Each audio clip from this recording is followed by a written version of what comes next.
Hi everyone and welcome to our topic which is all about the introduction to IT era. So first, let's have this unveiling of the transformative power of information technology. So as mentioned here, no, when you say the word definition of the IT era encapsulates a period marked by exponential technological advancement in computing, communication, and information management. So, malaki yung nabago ng IT, no? Kung saan mas napabilis yung mga proseso, mas naging open yung communication, no? And mas nagiging organized yung mga data, no? So, 'di ba, in terms of computing, for example, no? Uh, in the different businesses, no? Before, it's you need to have calculators, you need to have um, different machines, no? But now with just one use of one machine in business, they could able to, monitor the cash flow, the sales, the expenses. So it could be something like that. And even in terms of communication, okay, the rise of the internet, the IT era, uh, we have now remote jobs, okay? So even though your client is outside the country, ay pwede ka makapag-work, no? And even information management, no? We could able to store lots of information in one, 'di ba? In one time, 'di ba? Unlike before, you have to write it down. So now, with the use of the different databases and the cloud system, ay mas napapabilis yung information management, no? So what is the significance of it, no? This era served as the cornerstone of our modern digital landscape, shaping the way we work, communicate, and interact with the world. So right now, we have borderless economy, no? We do importing and exporting uh, with the use of technology. Right now, we have e-commerce wherein yung mga products ay nanggagaling pa sa ibang bansa. Overview of the information technology revolution. So, the information technology revolution represents a significant shift in human history characterized by a relentless surge in technological innovations that have fundamentally altered the fabric of society. So, as we can see, no, because of the technology, the culture, the norms, no, and the habits of different people in the society um, was also different, no? Like for example, in terms of payment, no, we are now using e-wallet, we're using bank transfers, okay? So that's one, no? In terms of the social media, when we want to communicate with other people, when we want to sell products as well, we use social media. Scope of the revolution. The IT revolution encapsulates a broad range of technological advancement, including the development of computers. Okay, doon na naman nagsimula yun. And then the birth of the internet. Okay, so lumabas na yung internet, the rise of mobile technology. Siyempre, lumabas na yung cellphone. The advent of artificial intelligence, right? So, ngayon is uso na yung AI. And of course, the emergence of blockchain and cloud computing. So yung blockchain, no, and cloud computing, wherein rather than having hardware, we are now using cloud, no. Blockchain technology gained popularity as the underlying technology behind cryptocurrencies like Bitcoin. No? So that is an example of blockchain wherein there are cryptocurrencies that are being sold. So however, its application have expanded beyond finance, no? So hindi lang daw sa finance but also sectors such as supply chain management, healthcare, voting systems, and more due to its secure and transparent nature. So sa blockchain kasi, ang kagandahan nun is nagagamit din siya for other purposes dahil nga dun sa pagiging secure niya, it's hard to hack and transparent din as well.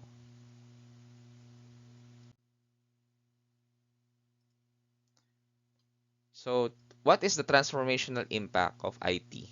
These technological breakthroughs have not only reshaped the way we process and utilize information, but have also redefined industries, revolutionized communication, and restructured global economies. As we mentioned a while ago, because of the IT, maraming industries yung nag-boom, no? Kasi mas naging borderless, mas napabilis, no? The communication is really borderless, no? And kagaya ng sinabi ko, yung importing and exporting becomes easier because of the IT. So in terms of internal components, at its core, the IT revolution thrives on innovation, digitalization and connectivity, and democratization of information, all of which contribute to ever-expanding influence on nearly every impact of modern life. So, sabi nga dito, no, na because of the IT, mas nagkaroon ng innovation, okay, in different aspects, no? But in the business perspective, of course, we have the different apps, no? We have the different software that are being used to improve the current processes, no, business processes, as well as terms of digitalization. The hard copies, no, are being lessened now, and we are trying to digitalize everything, okay, and even in terms of connectivity, and of course, on how we democratize, okay, how people can able to access information. Okay, so yun. Now let's proceed with the evolution of IT. So in terms of early foundations, the inception of IT can be traced back to the invention of mechanical calculating device in the 7th century. This period saw the birth of machines like the abacus and Pascal calculator. So imagine, no, before we are just using abacus for computing and calculator. But because of the the IT, technically this tools or machines are now obsolete, no? In the business, we are using the point of sale, we are using software for faster computing. In terms of technological milestone, from the 20th century breakthrough invention of the transistor to the advent of mainframe computers. Okay? So before there is a transistor, then yun na, mas gumanda na yung computer natin, no? Ngayon, we have laptops, of course, no, with the use of microprocessor, and of course, the birth of the internet. Okay, each milestone accelerated the evolution of IT, enabling unprecedented access to information and connectivity. In terms of digital renaissance, the conversion of computing power, telecommunication, and data storage led to digital renaissance, okay? Marked by proliferation of personal computers, mobile devices, cloud computing, and the Internet of Things, no? Transforming how we interact with technology and each other.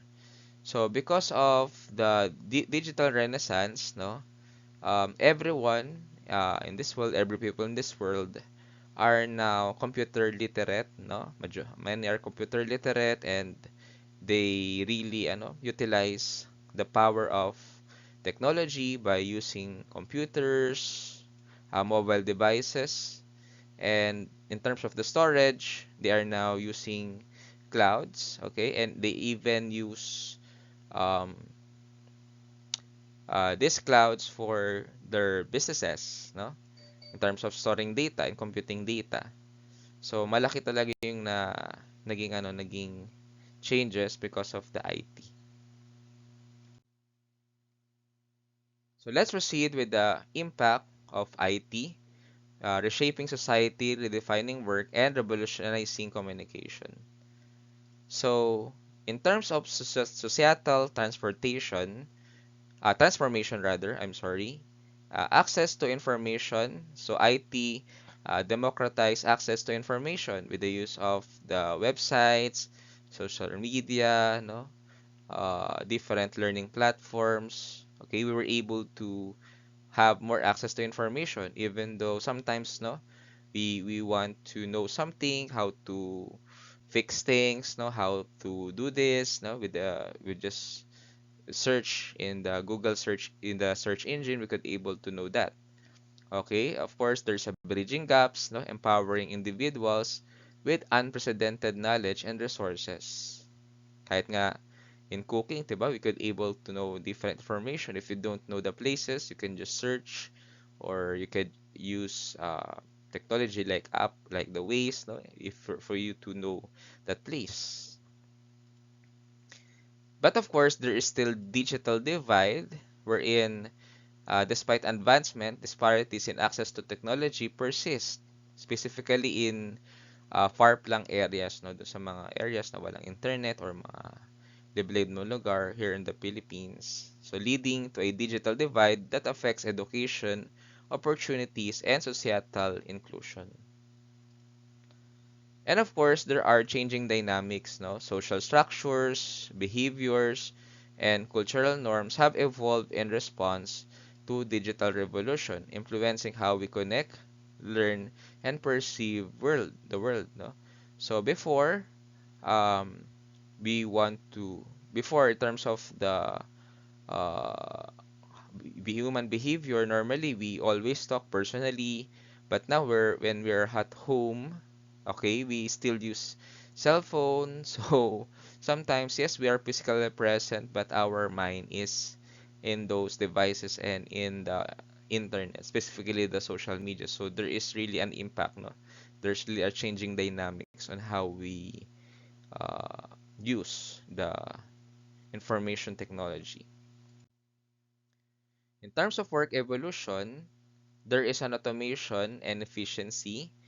IT has automated tasks, revolutionizing industries, and enhancing operational efficiency, although with implication for employment, dynamics, and skills requirements.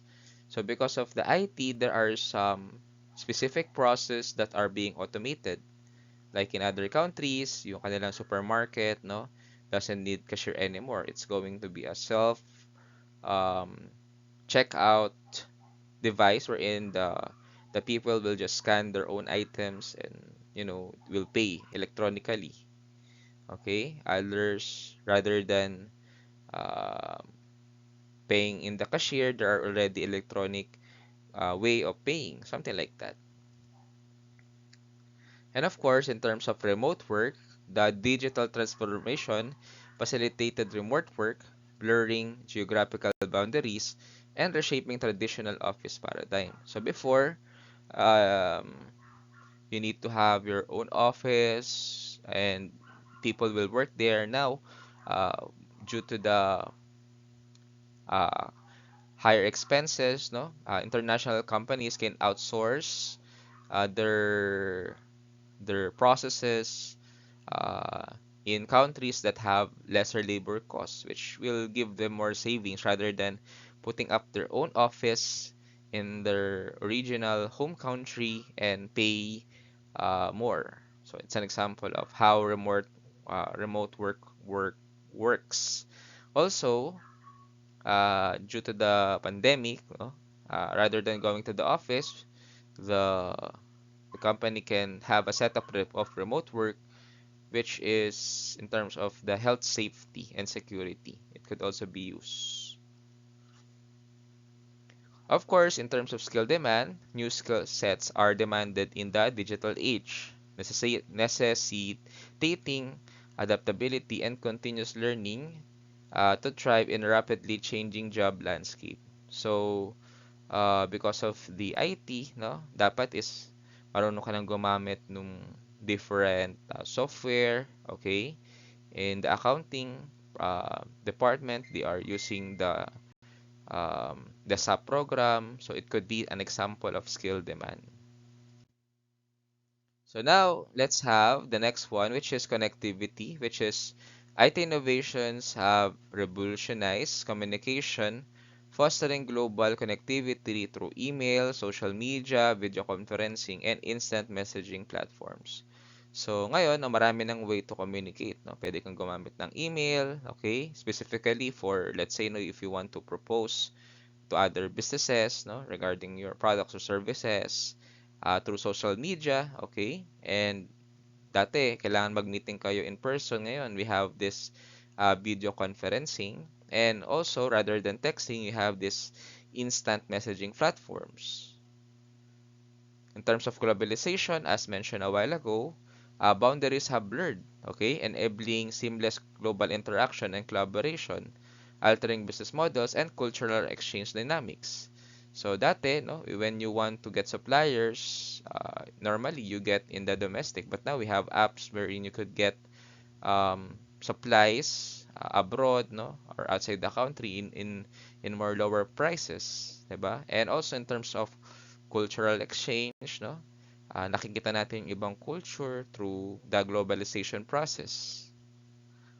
Then of course, there is an evolving platforms wherein constant innovation in communication technologies continues to redefine how we exchange ideas, collaborate, and express ourselves in digital realm.